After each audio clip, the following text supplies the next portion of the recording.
Ulcantumeo, Tumea Fachato Melipúlimo. Fe, bueno, nosotros somos Duomur, dupla pedagógica, enseñamos en las escuelas también nuestro Tugún, nuestro Timun, nuestro Mupitún, la persona. Fe. Ahora vamos a hacer un tema que se llama Pelicona por Lincomán. El que acaban de escuchar, bueno, es una presentación personal en Penteco Gunul, donde digo que soy, de dónde vengo, qué sé yo. Y ahora nos vamos, pero con todas las ganas del mundo mundial, y usted ahí con las palmas, Pelicona por Lincomán, que es por una poune muy reconocida acá del territorio Mapuche Buliche, del Futahuapi Chilhué, del territorio de la isla grande de Chiloé.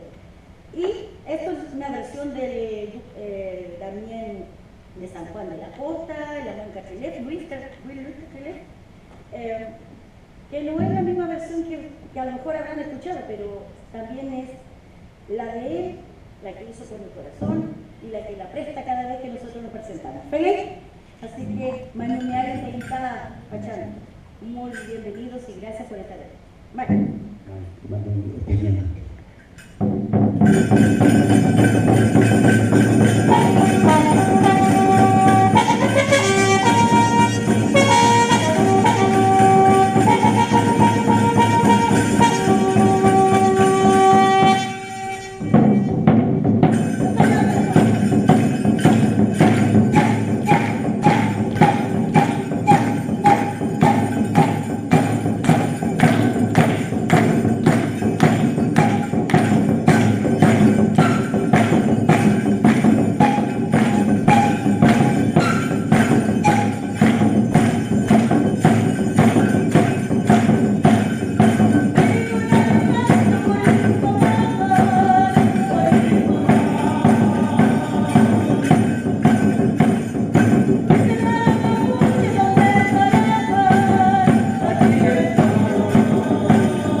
Fuerte